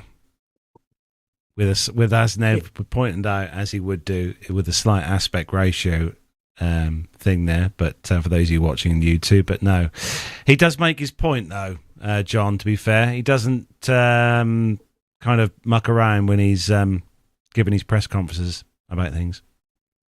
Yeah, it definitely was an interesting press conference. But I mean, so there was a few other things that he was saying. He was saying that the Ryanair have about a €45 average ticket. Now, I can't find these average price tickets, but there you go. €45 is the average ticket. And to put in Starlink, you need at least a 5.6% increase in ticket prices to adjust just for Starlink. And then at the moment, because of various different economic and political factors, there's going to be probably a 2 to 4% increase already. And Ryanair really do pride themselves in pulling down the price of airfare and when they can. Obviously, they're going to need to make money, and anything that they do is purely in pursuit of extra profits. And he did say that he thinks that tech will catch up to the point where aerials can be internal, so the drag factor isn't really an issue, and that maybe commercial agreements might be able to use user data or sponsorship to bring Wi-Fi to airlines like Ryanair in the near future. So it's not a no. You might see Ryanair with Wi-Fi yet, even with Starlink, if they can make the commercials work. Yeah, it'll be €50 for 1 megabyte of data. Well, they were saying in order to make it work, that they would have to give it out for free, because they think that the uptake would only be about 5%, and Starlink think that the uptake for people paying for Wi-Fi will be at about 90%, which I think is not realistic. I'll agree with Ryanair on that. That I think it's going to be closer to the 10% range of people who would actually pay for Wi-Fi. But I don't know, how many of you guys pay for Wi-Fi when you're on board an aircraft that has it? Yeah, I would and have done. Certainly, all the BA flights I've taken. Yeah. You don't get it free in business class now? Oh no, absolutely not. No. It's at least sort of $4.99 typically on the short haul sectors, and then $7.99 or more than that on the transatlantic. In fact, actually, it's a lot more than that. I can't remember the last time I bought a package. It's about 12, 15 quid, I think it was. Something like that. It's not cheap. Yeah. People like to be connected, though, don't they? So I think it will happen. It will come, but it will be another revenue stream for Ryanair. Yeah, it'll have to be. I mean, if it's not, then for Ryanair, there's just no point investing that amount of money into putting these systems on board. And you have to think that every time that you install one of these, that takes extra time for aircraft that are going through maintenance anyway. So it's not just the cost of the physical things and the fuel burn and everything. It's also man hours and maintenance and all the rest of it. And then when it doesn't work, people are annoyed because you've said there's Wi-Fi. Oh, yeah. Don't get me started. Yeah. Nick, you have got the last story. It's a special day today, apparently. Yes. Yeah. So this is our and finally story for the commercial segment. So today marks the 50th anniversary of the first ever Concorde passenger flights. So we look back at what became of the legendary aircraft and what the future holds for supersonic air travel. So this story comes from businesstraveller.com, and the headline is 50 years since Concorde's first commercial flight. Will we ever fly supersonic again? At 11:40 a.m. GMT on the 21st of January 1976, two aircraft lined up on different runways in different countries and changed aviation history together. One British Airways Concorde departed London Heathrow, bound for Bahrain. At the same moment, an Air France Concorde accelerated out of Paris en route to Rio de Janeiro via Dakar. These were not test flights or ceremonial flypasts. They were Concorde's first commercial passenger services, with the thunder of afterburners supersonic travel officially arrived. For nearly 3 decades, Concorde didn't just shrink the Atlantic, it redefined time itself. Business travellers could cross oceans and still make dinner. Flights to New York routinely took around 3.5 hours, with passengers sometimes landing before they had technically left, thanks to time zones. Concorde attracted a rare type of traveller, senior executives, heads of state and celebrities for whom time wasn't money, it was leverage. Even years into service, the aircraft still turned heads, but nothing about Concorde was cosmetic. Its slender fuselage, delta wing and drooping nose were driven entirely by physics. Former British Airways Concorde pilot Captain John Hutchinson once described the aircraft as a thoroughbred, incredibly powerful and responsive, but demanding constant anticipation from its pilots. Much of that performance came not only from the engines themselves, but from advanced variable geometry intakes that made Concorde most efficient at Mach 2, faster than twice the speed of sound. Concorde flew commercially for 27 years until its retirement in 2003, following the Air France crash in 2000. Rising costs, changing economics, and a world reshaped by 9/11. Supersonic passenger travel disappeared almost overnight and has yet to return. So, will we ever fly faster than sound again? Possibly. Companies like Boom Supersonic are developing smaller, more efficient aircraft designed to cruise below Concorde speed, but with far lower costs. At the same time, NASA and Lockheed Martin are testing aircraft that soften the sonic boom itself, potentially reopening overland supersonic flight. Still, the challenges remain steep. Supersonic jets burn far more fuel. Concorde used 7 times more fuel per passenger than modern aircraft like the Airbus A350. Environmental concerns, regulation, airspace congestion, and changing business habits all raise hard questions about whether speed alone is enough. Yet Concorde's legacy is secure. It proved that flight could be beautiful, ambitious, and unapologetically, bold. And as Captain Hutchinson once said, humanity rarely accepts limits forever. And as a point of note, we should say that if anyone is interested in more from Captain Hutchinson, we have a whole playlist of that. Presumably we could find that on our website.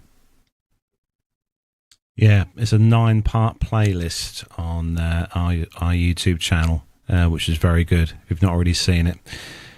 But do you think, take away the incident in France and obviously the monetary side of things, do you think if that hadn't happened that Concorde potentially could have still been flying today, or do you think it would have gone a long while ago?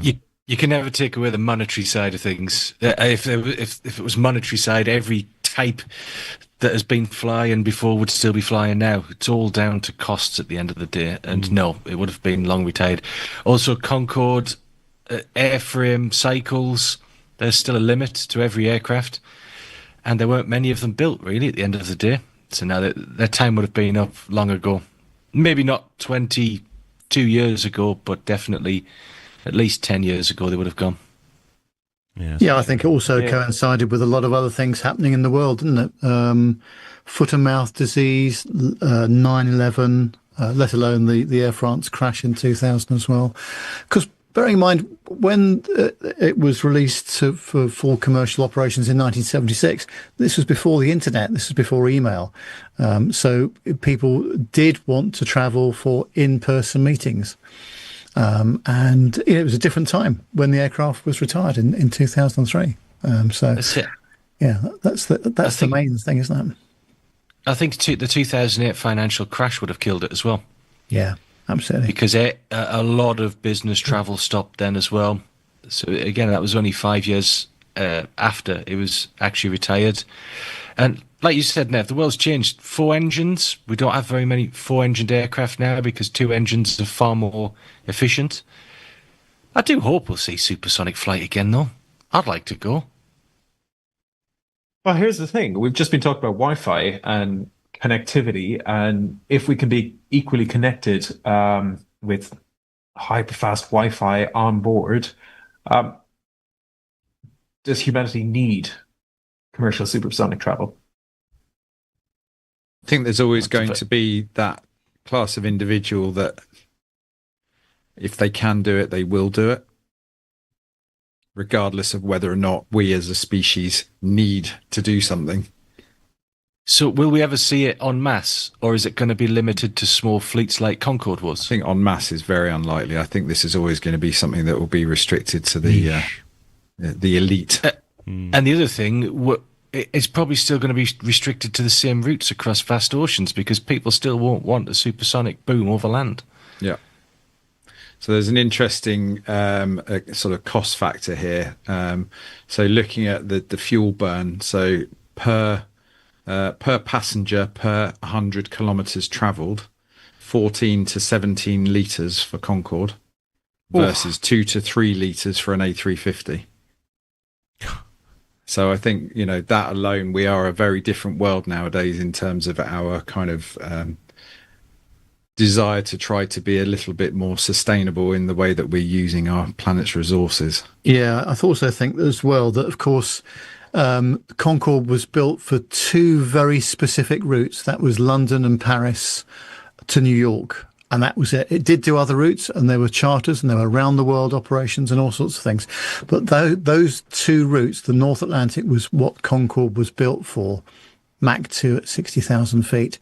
If you take an aircraft such as the 757 or 767, that's quite happy, or 76 anyway, quite happy on a domestic route from London to Edinburgh, as it was when BA flew them, or flying for 10 or more hours across to San Francisco or Los Angeles. So the way aircraft are utilised today is very different. And, the fleet of aircraft that you fly, Andy, quite happy to run for 4.5 hours down to the Canaries with plenty of fuel in reserve as well. Yeah, and look at the XLR now as well. That you can fly 7-8 hours in that. Yeah. Different. As well as a 45-minute hop to Ireland or something, Yep. So versatile. Going along with what Nev was saying as well, we have actually managed to replicate the kind of business case of Concorde in aircraft that are subsonic. We had BA 1234 with the A318 going from City to Shannon to New York, and having the travel times and the office to office times be similar because of the customs clearance in Ireland. So it is possible to have the same sort of commercial effects with subsonic aircraft these days. Maybe not economical, but yeah. I'm not entirely sure it's a case for supersonic flight, but I still do hope to see it come back. Hopefully, one day. Yeah. Right, that's where we're going to bring the commercial news to a close for this week. And time for the next part of the show, Nev. Yeah, it's my favourite. It's the Retro Airline Ad of the Week. This week we head out to the Midwest, where this airline offers you a sumptuous meal and the best care in the air. However, the question is, what is that guy with the newspaper really looking at? And is it the best care in the air or the best hair in the air? Let's find out. Now your day is just beginning, and it's time for you to go. But when you fly Midwest Express, you'll still feel close to home. There's a touch of Milwaukee laughter, and you can feel the pride. You know you get the best care in the air throughout the sky. Only one major airline leaving Milwaukee flies to Boston, Washington, Dallas, and Atlanta non-stop. It offers a truly sumptuous meal. A wide leather seat, just 2 across. All this luxury service at coach fare or less. That airline calls Milwaukee home. We made our home in Milwaukee. We're proud to share the spirit of our hometown with the best care in the air. The best care in the air. The best Midwest Express. Best care in the air. I don't know. Best hair in the air. Is that the DC9 on that? Well, Yes. DC 9, 20 or 30, one of them. Yeah, wasn't Yeah. But yeah, the sumptuous meal, that looked quite nice, I will say. And I'm not quite sure whether you see will see chefs in kitchens wearing all whites, crafting your meal. Well, unless you're in seat 1A, I suppose, Nev. Well, you don't even get that really these days with the cutbacks and the reduction in some customer services. So yeah. Turkish Airlines have an actual I was chef just going on to say board. this. Yeah, we've been talking about Turkish a lot this.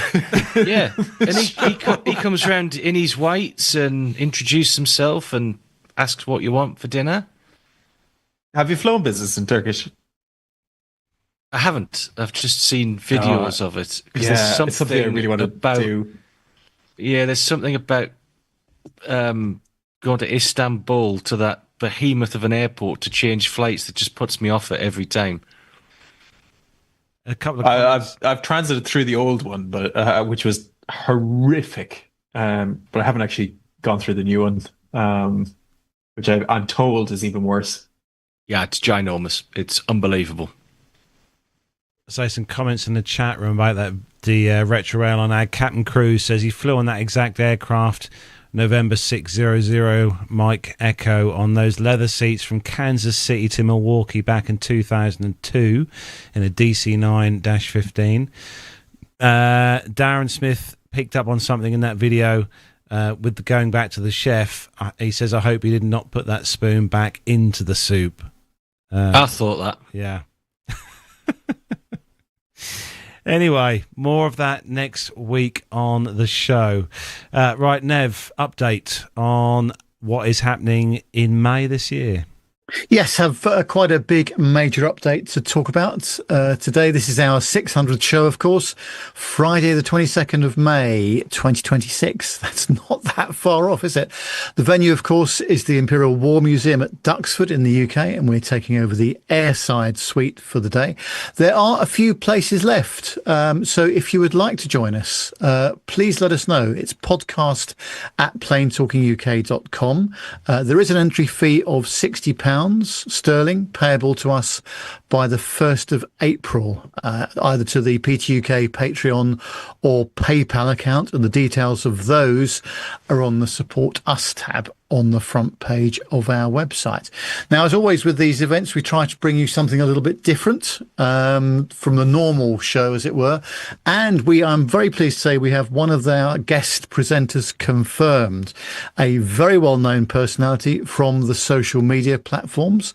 Scotty Bateman, MBE, will be joining us, and Scotty has written the fabulous book on the Hercules, and by the time we have our 600 show, he will have published his hardback copy of the book called Jumbo, which rather inevitably is all about the Boeing 747. Scotty was previously on the C-130 as a captain, and having been a first officer on the 747, he's now a senior first officer on the A350-1000 for a UK-based airline. I'm sure you'll recognise him as he's all over the social medias, and I was in contact with him this week.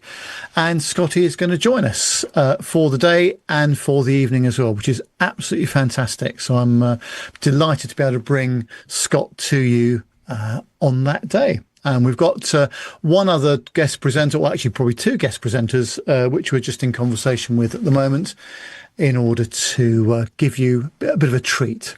So let's see how we go, and I'll keep you updated as we go through the next few weeks and months.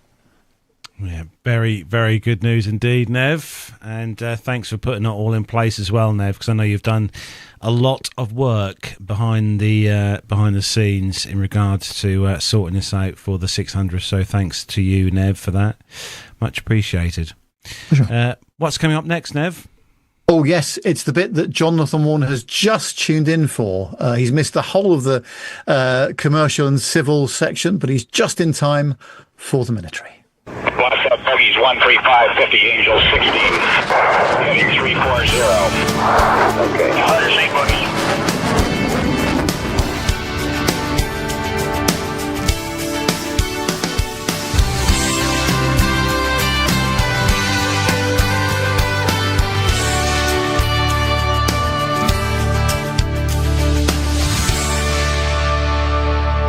And the first story this week comes to us from the aviationist.com, and I'm not sure we were talking about these particular things earlier, or the food-related version. The mysterious Dorito-shaped aircraft spotted at night near Area 51. A mysterious sharply triangular aircraft has been spotted or captured on thermal imaging flying at night near Area 51, reigniting long-running speculation about undisclosed military aircraft. The image was recorded in January by Andreas Otterson, a content creator known for documenting flight activity around restricted US test sites.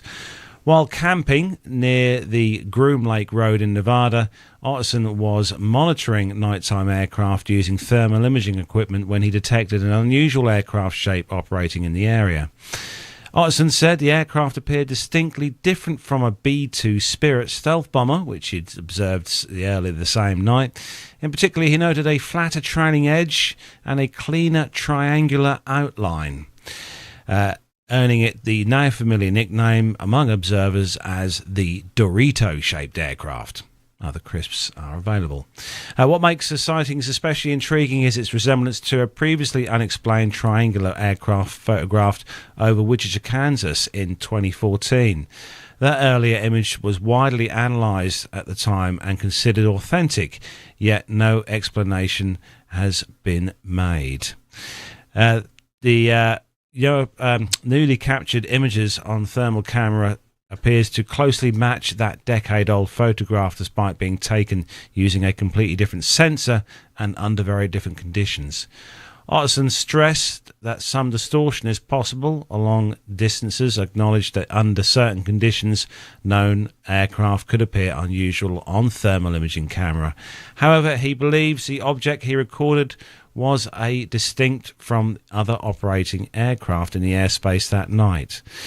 No official comment has been made by the US authorities, and no claims have been made about the aircraft's role, performance, or whatever it's manned or unmanned. And observers say the most significant takeaway is that, if genuine, the aircraft may have been flying for more than a decade without public acknowledgement. A reminder that some military programs remain hidden long after they first take to the skies. So there we go. What do you think of the pictures, guys? Or what do you think it is? Well, I think Jonathan Warner has. Jonathan Warner has worked it out. Oh, well. Yeah, he says it looks like an RQ-170, which is the Sentinel. It's an unmanned aircraft built by Lockheed Martin, and yeah, it's been flying for 20 years now, just shy of 20 years. So that could be an answer. I'm not entirely sure it is, but if Jonathan Warner says so, I'm going to default to him. If he says it, it's probably true. So yeah, he's probably seen it. He's probably got a photograph of one, to be fair, knowing Mr. Warner. Actually, I know you're listening. I know you're tuned in, Mr. Warner. I see you in the chat room. I'm surprised that Area 51 is not somewhere where you've been yet. Or he might have been there, but I don't know if he's been there or not. But John, we are going to give you story number 2. All we're right. going back to 3D printing. 3D printing, yeah. So great one for new technology. U.S. Marines, Air Force, U.S. Marines and the Air Force used 3D printing to return grounded F-15 to flight in just hours. A grounded F-15 Eagle has been returned to flight in less than 12 hours thanks to innovative use of 3D printing and joint cooperation between the United States Air Force and the United States Marine Corps. The aircraft had been sidelined at Kadena Air Base after a routine inspection uncovered a crack in the cockpit cooling duct. The damaged component was not available through normal supply chains, meaning that the jet was facing a potential 3 to 4 months out of service. Air Force maintainers initially attempted conventional repairs, but when those proved unworkable, engineers turned to additive manufacturing, better known as 3D printing, to produce a replacement part on site. After early prototypes failed to meet specifications, help was requested from a Marine Aircraft Logistics Squadron 36, which had compatible equipment and expertise, and the Marines successfully printed a working replacement part and delivered it for installation and testing, all within 12 hours. They also refined the design, reducing print time by about 2 hours without compromising strength, and an improvement that has been adopted across the wider F-15 fleet. Military officials say the repair highlights how 3D printing can dramatically boost readiness, particularly in remote locations where spare parts can take months to arrive, and the updated design has now been added to the official Air Force technical manuals for further use.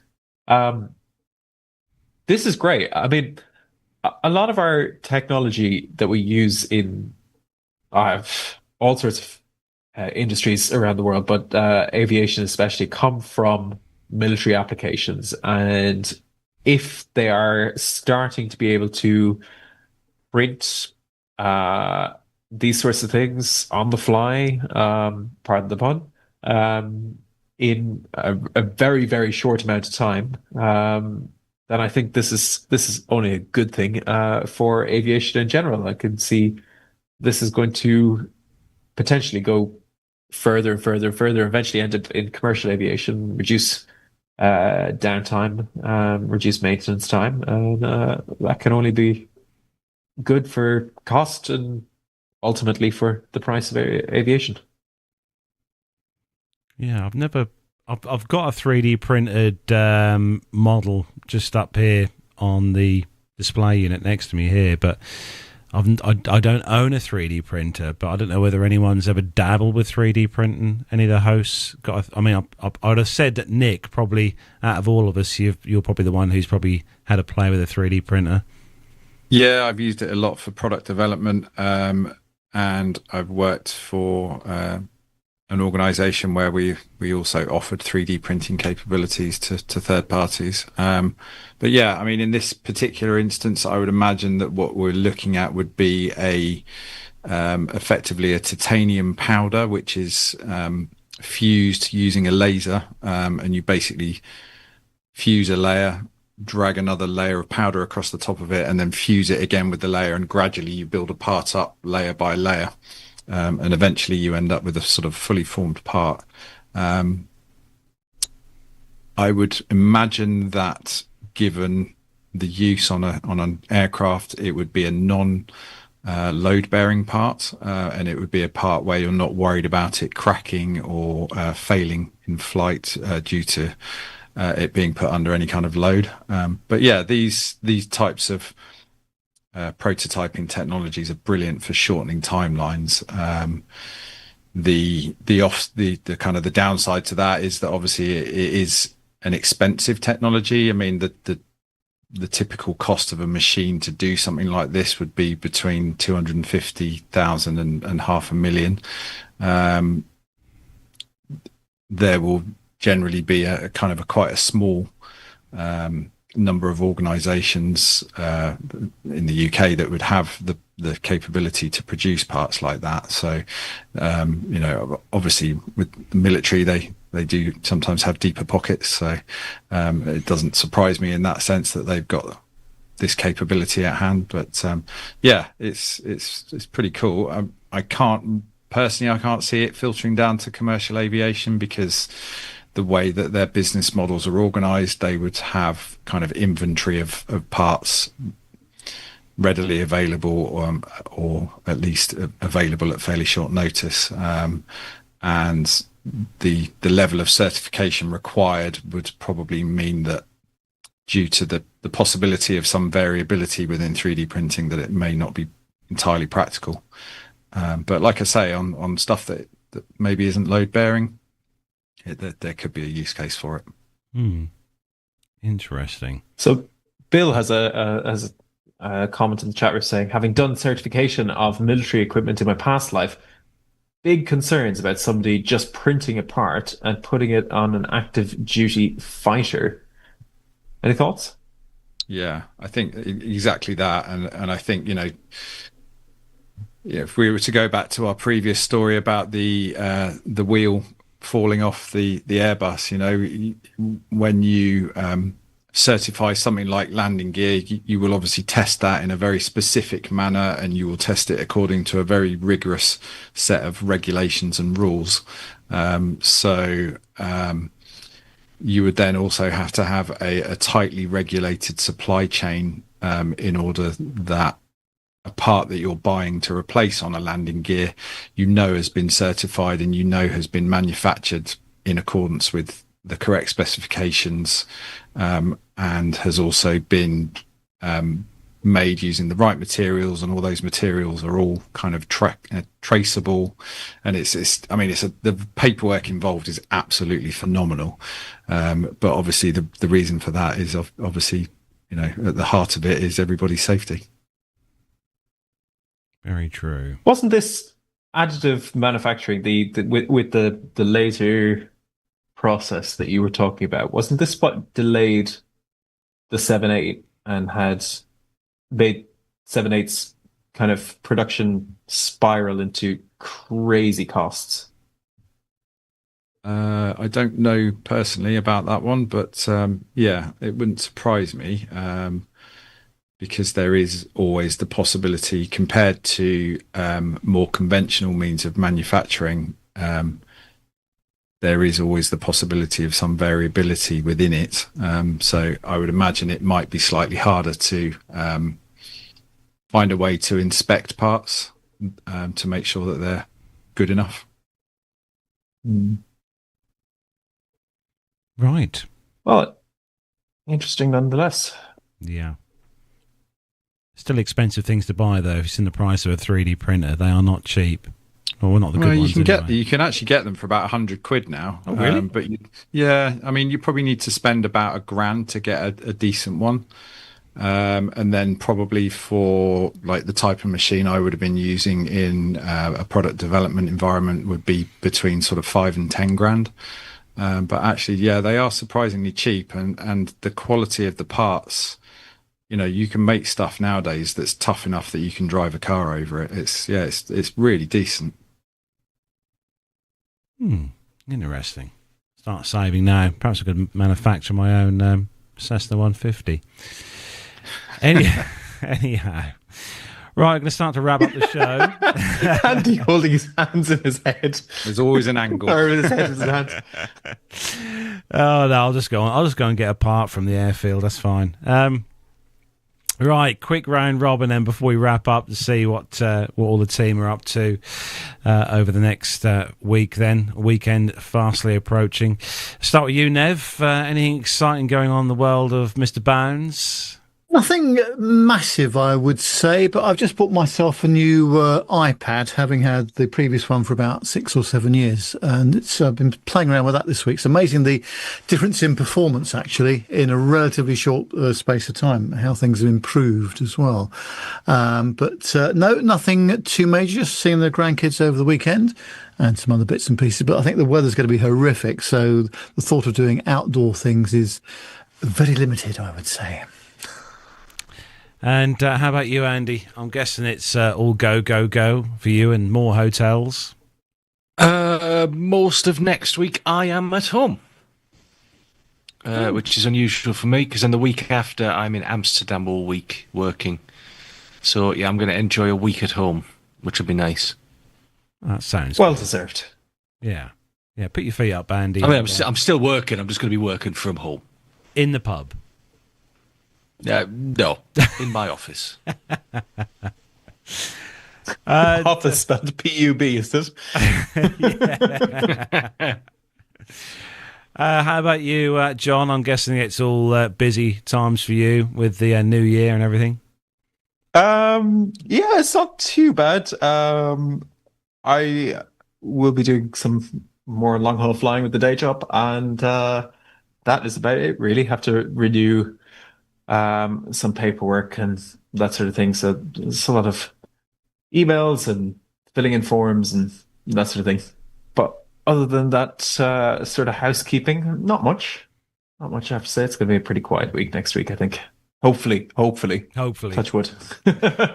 How about you, Nick? Are you out on the old two-wheeled beast? Well, I've got a hospital appointment in the morning. I was going to take the bike to save on parking, but yeah, given the weather. Oh, yeah. But yeah, I'm off to go and have a needle jabbed in my neck, so wish me luck. Oh, I hate those things.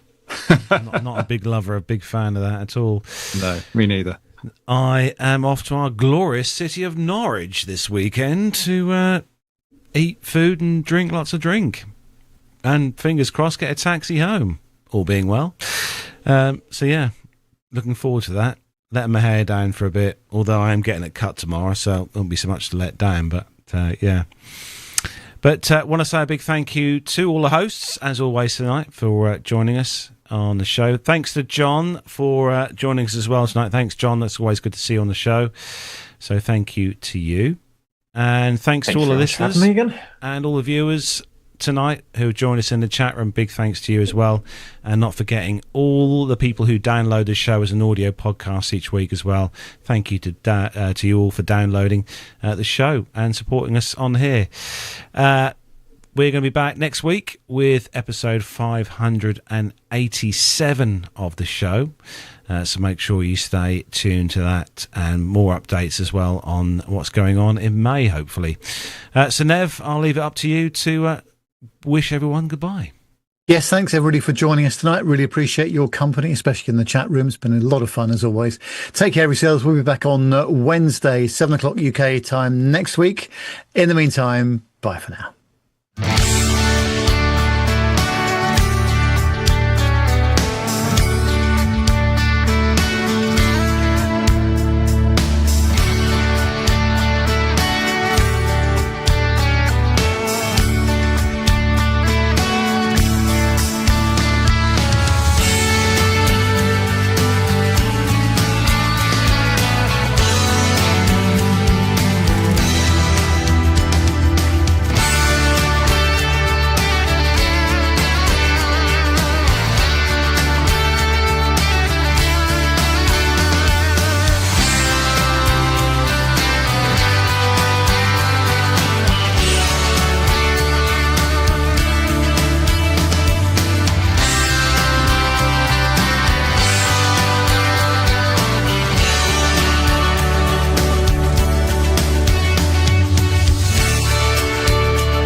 Well, there we go.